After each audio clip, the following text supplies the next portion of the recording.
Hello everyone, welcome to Common Web Accessibility Challenges. My name is James Herndon and I'm an accessibility consultant at Equal Entry. We do trainings like this. We also do audits for accessibility on site systems, apps, VR experiences, and so on. And our goal with these trainings is to help people understand core concepts of accessibility. Today, I want to talk about who this course is going to benefit the most in terms of audience roles. Then we'll get into the high-level objectives. And then the bulk of our training is going to be spent looking at some common issues you'll encounter on the web in terms of accessibility. Then I'll leave you with a couple of resources for more information and summarize our training with some key takeaways. Audience roles, this is going to benefit a lot of different groups actually. Site contributors and site administrators may find it helpful to know what sorts of issues they might be asked to remediate. Designers and developers, your work could potentially be streamlined more effectively if you're aware of the common sorts of pitfalls that you can fall into in terms of inaccessible design. System administrators will want to be aware of these things as well in terms of team guidance. And social media administrators should also be aware of them because there's so much user-generated content in that area, and you'll want to help your team ensure that the content you generate meets the accessibility standards. Our learning objectives today are going to focus primarily on these top accessibility issues and the best ways to go about remediating them. Now, these top issues are based on previous audits we've performed on Montgomery County sites and systems. And while I'm going to be showing you some examples of issues that have since been remediated, these are going to be the most common issues that you are likely to encounter.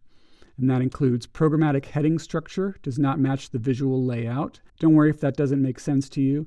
Right away, I'm going to get into deeper explanations for all of these. Image does not provide a text alternative. It's not sufficient or it's decorative. Link purpose is not provided as part of the link text. Hyperlink image does not provide link text. Control does not have a programmatic name or label or is inaccurate. Text does not meet color contrast requirements of 4.5:1 for regular text. And data table does not provide programmatic association between data and headers. Last one, context is not supported via a unique title.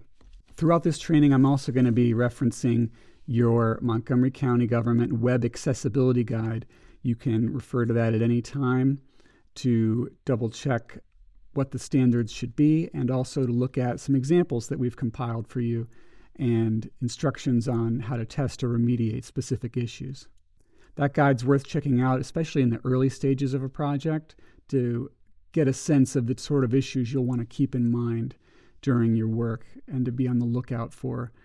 I'll go ahead and open it for you now.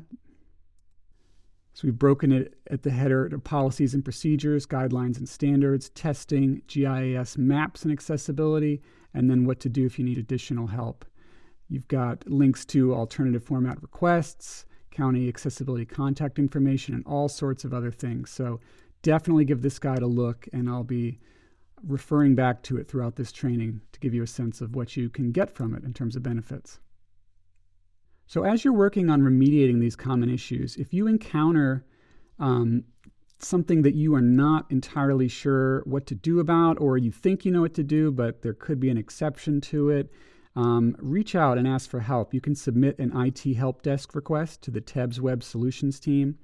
For general support, you can ask for help with getting an accessibility expert like myself or someone else to test it for you. You can ask for help with remediation, getting the code changed. You can request a formal accessibility audit. That could require additional funding, but it might not. You might be covered under an existing plan. And if you need additional training, that could also be something you might want to request. And again, just make sure that your ticket is either addressed to or forwarded to the TEB Web Solutions team for a prompt reply there. All right, the first issue that I mentioned before was programmatic heading structure does not match the visual layout.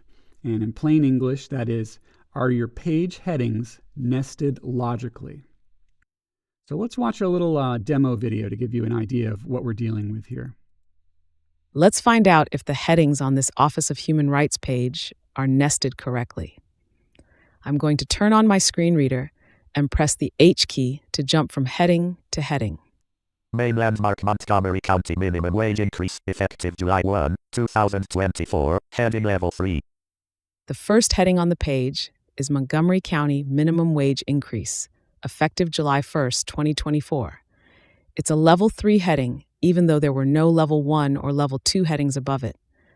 The nesting does not make sense. Let's see what happens when I navigate to the next heading on the page. Tipped employees, heading level 1.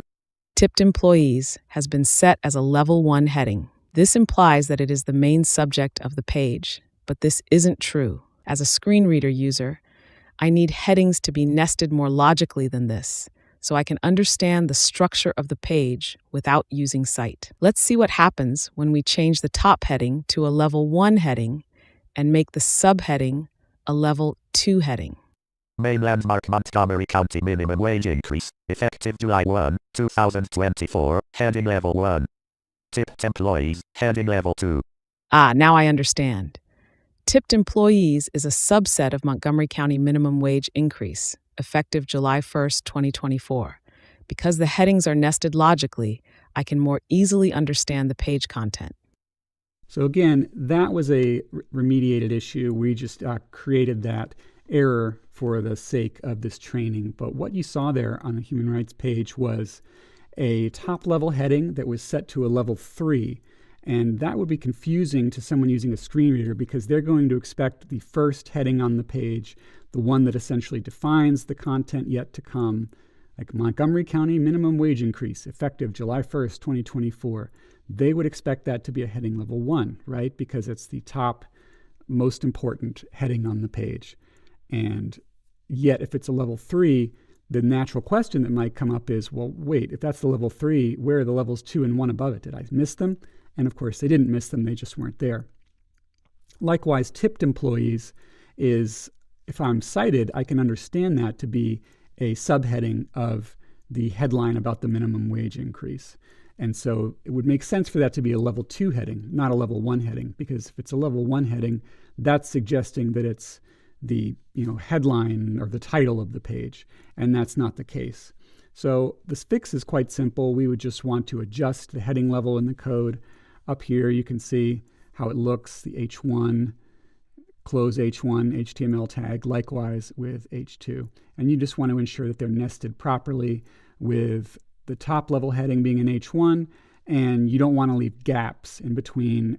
Gaps meaning you wouldn't want to do this as an H1 and tipped employees as an H3, for example, with no H2 in between. You'd want to nest them in a logical way where 2 follows 1, 3 follows 2, and so on. And the guide, again, has a lot of great information about this. We've got some examples, some samples of code that you can play with, and it can really help guide your work. Next up, we have image does not provide a text alternative. It's not sufficient or it's decorative. In plain English, are your site images clearly explained to people who use screen readers? So let's look at an example of that. I want to know if the image in this slider has a text alternative. One way to test is to turn on my screen reader and put focus on the image. Main landmark to get missing image descriptions. Open the context menu. Unlabeled graphic link. My screen reader could only describe the image as unlabeled graphic. If I inspect the site code, I notice that the image does not have a text alternative. If I were unable to see the screen, I would have no way of knowing what the image was about. I can repair the issue by adding a text alternative. In this case, I will give the image an alt attribute of Montgomery County Violent Crime Information Center. My screen reader will now be able to announce and describe the image for me. Main landmark Montgomery County Violent Crime Information Center graphic visiting link.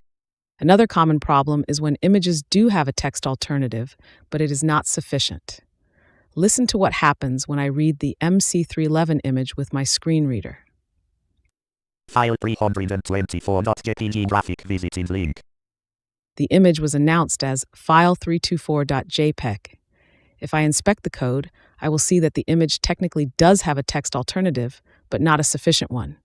It's the file name, not a description of the image. I will change the alt attribute to logo of MC3111 answering to you. By improving the alt attribute, we are ensuring that people who are blind or low vision have the same level of access to this visual information. Logo of MC311 assigned to graphic visiting link. So as you saw, we just want to ensure that anything that we could call non-text content, the images on the page that have text in them, we want to ensure that that's communicated to people who use screen readers. Now, generally, you don't want to include images of text. You want to simply put text on the page, because if there's an image of text, it's harder for somebody using a screen reader to access it. You could put it in an alt element, but it's generally agreed upon that text should not be contained in an image. However, logos are an exception to that. So for logos, you can simply add a text alternative that contains the text in the image. So for this one on the left, we have Montgomery County Violent Crime Information Center. If I move focus to that with my screen reader, I'll get the information I need. And then logo of MC311 answering to you. I'll get that information if I put focus on the logo, and I'll understand what it is, rather than just getting a file name like mc311.png. I won't know what that is if I'm using a screen reader. The guide has lots of great information about text alternatives, what different scenarios could look like, what some exceptions might be. So if I'm becoming a broken record, it's going to keep going that way. I really want to emphasize how good your guide is, and don't be afraid to check it out and look around and see if you can get some help for various accessibility issues there. It's a good resource. Next up, link purpose is not provided as part of the link text. Hyperlink image does not provide link text. In plain English, that is, are all links clear, and is it easy to understand where they will take you? The guide has a lot of great information about that. In summary, the issue is somebody pasting in a long URL as opposed to a properly formatted link like the ones you see on the page. A long URL, when you read it out loud, letter by letter, and so on, it can be a little more challenging to understand. If I'm sighted, I can just see, oh, here's a URL, I'm going to click on it. It's not necessary that I be able to read it like text on the page. But if that's all I have to go on as a screen reader user, it could be challenging to understand because URLs are very long. They often have alphanumeric codes that it doesn't always reveal to somebody who would be listening to you read out loud a URL where that link is going to take you, compared to Montgomery County homepage. That's very clear what's going to happen if I click on that link and where it's going to take me. Next up, control does not have a programmatic name or label or is inaccurate. In plain English, if I cannot see a web control, then can I still understand its purpose? So for example, how do screen reader users navigate through a carousel? If I can see the page, I'm able to look at the general shape or structure and understand that, okay, I've got these items in a carousel here, and what look like little arrows above it, they will probably move the carousel to the left or right and shift the items in my view. So I'm able to figure out what's going on, but I'm able to do that because I can see the location of the elements, I can look at their shape, and deduce their purpose. But all of that's dependent on the sensory perception and my ability to perceive things like shape and location. Whereas somebody using JAWS, for example, could put focus on one of those buttons, and if the button doesn't have a label, it's not going to be clear to them what the purpose of the button is, right? Let's look at an example of what might happen when the labels are not accurate. Here, we are looking at the second carousel called Featured Sites on the Montgomery County's homepage. Let's see how the screen reader user navigates through the items in the carousel. You can also read the screen reader announcements in the caption window. Let's take a look. Visited link less than. Visited link greater than. The user was trying to navigate the carousel by activating Previous and Next. However, those controls are only announced as smaller than or greater than. Non-sighted users may struggle to figure out the purpose of those controls. So as that video demonstrates, just because a control has a label doesn't mean that label will be useful. In this case, we have buttons announced as less than or greater than, but that's not entirely accurate, right? They're meant to be arrows pointing to the left or right. They're not literally indicating less than or greater than. So they don't clearly state the purpose of what will happen if you activate them. And it's not just screen readers that'll be affected here. This can affect other assistive tech as well, such as voice activation. If somebody is using Dragon Naturally Speaking and asks it to put focus on the next button, Dragon won't be able to put focus on it because there is no next button in the page's code. There's only a button called greater than. Let's look at an example of interactive controls with appropriate labels. Here we are looking at the first carousel on the Montgomery County's homepage. Let's see how the screen reader user navigates through the items in the carousel. You can also read the screen reader announcements in the caption window. Let's take a look. Link. County Executive Mark Elrich. Main menu. Navigation. Link. Image. Youth basketball. Main. Link. Visiting the website. Link. Previous. Link. Next. From this footage, we can learn that the screen reader was able to announce the label for previous and next. Even though the controls do not have visible text label, they have programmatic labels. So as that example makes clear, a visible text label is not the same thing as a programmatic label. When we put focus on those elements, the screen reader is able to say previous or next because they have labels attached to them, even though as sighted users we might not see previous or next on the page. What's important in this example is that screen reader users have a programmatic label to indicate the meaning of the control for them. And if you wanted to test this for yourself, let's say you were on a Mac, you could open VoiceOver by pressing Command F5. If you're on an iPhone, you would go to Settings, Accessibility, and select VoiceOver to turn it on. Android, if you wanted to turn TalkBack on, you would hold down both volume buttons for a few seconds. And on Windows, you would press the Windows key, Control, and Enter to turn Narrator on. And then you can use the Tab key to get to the control you want to have read aloud. And when you listen to the announcement, you'll be able to tell whether it matches the expected title of the control or if it says something else. And if it's not what you expected, that could indicate to you you may need to update the programmatic label for that control. When you identify an element that has a label that is not what you want it to be, you can set an ARIA label attribute on that element. And as long as you set an appropriate value to the attribute, like previous, if you were setting an ARIA label on that previous button, which looks like a less than sign, you will get a label on that control. And that's just one way to do it. There's a couple ways you can do it, but ARIA is one option you have. So let's watch the video demonstrating this process. In this video, we would like to show you how to fix elements with inaccurate programmatic labels. The appropriate way to fix such issues varies depending on the situation. In this case, we will use an HTML attribute called aria-label. Firstly, identify the element in question in the markup, and then we are going to add a new attribute. Type the following keyword, aria-label equals to next. Let's do the same for the previous button.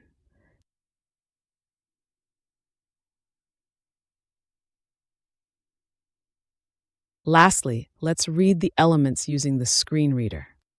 Visited. Link. Previous. Visited. Link. Next. We can observe that the screen reader successfully reads the elements as previous and next, thanks to the ARIA labels we added to those elements.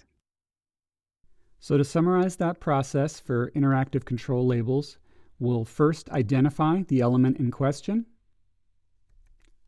Then we will add an aria-label attribute to that element. Again, just one of the ways to fix it, but you could do that in this case. And then finally, we'll just set an appropriate value to that attribute. In this case, we'll call it previous because that is what we want the button to be called. You can refer to the guide for some more great examples about what to do when you're remediating control programmatic names or labels, and it can give you a couple other suggestions for how you can approach the problem. Next up, text does not meet color contrast requirements of 4.5:1 for regular text. Or, does regular text stand out enough from its background? So look at the slide that we have here. We have dark blue text on a white background. So when we say foreground, we're talking about these letters, these blue letters, DOES. And when we say background, we're talking about this white bubble behind it. And color contrast is the idea that this foreground of the letters and this background of the white need to contrast with each other at strong enough ratios for people with low vision or color blindness or other disabilities to be able to easily discern what the text is. Let's watch an example. For regular text, that is to say, text that is smaller than a 14-point size or 18-point bold, the color contrast must be at least 4.5:1. Here is an example of a color contrast violation. On the Montgomery County homepage, the e-subscription text box has a placeholder that says email address. Using a free tool such as the WebAIM Contrast Checker, I can go the foreground color picker, select the dropper tool, and then select a sample of the foreground color I want to evaluate. I can do the same thing for the background color. The contrast ratio is 2.84:1. This is not strong enough to meet the standard. The simplest way to repair the issue will be to darken the foreground text on the page, bringing the contrast up to a minimum of 4.5:1. When we change the placeholder text to hex value 757575, it will have a contrast ratio of 4.6:1, which will be much easier for people to read. That WebAIM color contrast tool that you saw being demoed in the video is a great resource for you all to check out. It's entirely web-based, so you don't have to worry about getting permissions to download anything. If you do have the appropriate permissions, you can also use a tool called Color Contrast Analyzer shown on the screen here. In this example, it is studying the contrast on this pop-up that says Announcing ePortal. It's testing the contrast on the text that says available since February 3rd, 2014. Now this is the old ePortal overlay. This has since been repaired. But if you look at the foreground color and background color as measured in Color Contrast Analyzer, you end up with a contrast ratio that is only 2.2:1. Given that this is regular size text, it needs to be at least 4.5:1, and unfortunately it is not. So we would need to either darken the text or lighten the background. Here we have another example. There's a link here in footer with insufficient color contrast. This highway services link has a hex value of 057 BFF, and that means that the contrast ratio is only 4.0:1. It needs to be at least 4.5:1. Here's another example. These are the old Proform error messages. This one has white text on a red background, and the red background needs to be a little bit darker in order to make this match with pure white text. So as it is, the contrast ratio is only 3.7:1. This is regular text. If it were large text, then it could pass because large text can be 3.0:1, but it is not. It is smaller than 18-point or 14-point bold, which means that it needs to be 4.5:1, and it's not quite there yet. Here's an interesting issue you can run into sometimes when you're checking for color contrast. You may have a different color contrast when you are hovering over a link rather than just looking at it on the page when you are not hovering over it. So here we're hovering over the text Contact Us. Now when we're not hovering over it, Contact Us would look like all of these other links, black text on a white background, very strong color contrast. However, when we are hovering over it, it turns to this light blue color. This value here, 0EB7FF, that one turns this contrast ratio to 2.3 to 1, which will not be strong enough. So we could still have a different color here if we wanted, but it would need to be darker than this light shade of blue here. So that's another thing to watch out for, is the colors on certain objects can shift when they have focus or when you hover over them, and those changes in color will need to pass color contrast checks as well. To fix them on the county site system in your CMS, you can just change the text color and background color in this WYSIWYG editor here. Here I've got Find Your Role highlighted, and I can just change the text color right here in the Colors menu. Check the guide if you would like more information about that, and also some broader guidelines about how you might approach design, including color, on your site. Our next issue, data table does not provide programmatic association between data and headers, or is your table's information understandable by someone using a screen reader? You can check the guide for this, but the most common issue you're going to see here is that the table does not differentiate between header cells and data cells. So if you look here in this, you may not be able to see this given that the text is a little small, but if you, again, go to this page in the guide, you can make it as large as you want. And right here you can see this is a table row. This first row here in the table is data, TD, TD, table data, next row, table data. And by looking at this, first name, last name, email address, those look like table header cells to me, but they're labeled as data cells. So we would expect this to be TH. Otherwise, this table is all data cells, which doesn't make sense. There should be a relationship being offered and indicated between the header cells of a table and the respective data cells.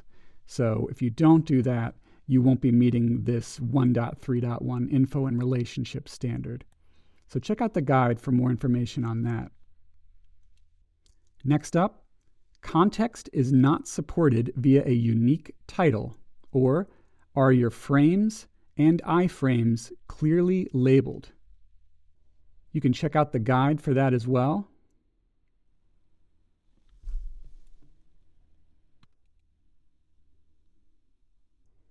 Just as an example, I'll pop that page open in the guide. We have an introductory video explaining the purpose of the standard, some use case scenarios and how you might test for them, and some best practices for creating unique and accurate titles. But the gist here is you want different pages to have their own unique title so that someone using a screen reader will not confuse any given page with any other given page. It should be very clear what the purpose of a page is when it loads, and that way someone using a screen reader will have that page title announced to them, and it will be useful because they will understand the purpose of the page as indicated by its title. I want to end with a few resources. They're all located in the guide here. If you go to Policy and Procedures, you can get all the information you might need about county ADA grievance complaints, the exemptions policy, violations policy, and so on. You can also get information regarding testing tools and processes, what the different tools available to you are. These are all free tools, and how you might use them when evaluating your sites. And finally, some information about what the exact standards are and how you might get more information about them. Your key takeaways for today: the county is committed to WCAG 2.1 Level AA as its new standard under ADA Title II. This means that the county's web content must meet that WCAG 2.1 Level AA standard by April of 2026. The Web Accessibility Guide is a great resource, as I hope I've shown you. If you're making a new page or updating an old page, definitely check it out to help guide your work process. You can learn more about requirements by your CMS role. Here in this accordion, we've separated the types of issues you might encounter depending on what role you're approaching this with. Site contributors and site administrators, these are the issues that might affect you. Designers and developers, here are some issues that might affect you. System administrators, your issues, and so on. So if you're not sure where to start, you can come check here, standards listed by county content management role, and see which ones your role needs to look out for. And if you need additional help, it's always available to you. You can reach out to Chris Daniel, or you can submit a ticket using the method I described earlier. And that's it. Thank you so much for your time today.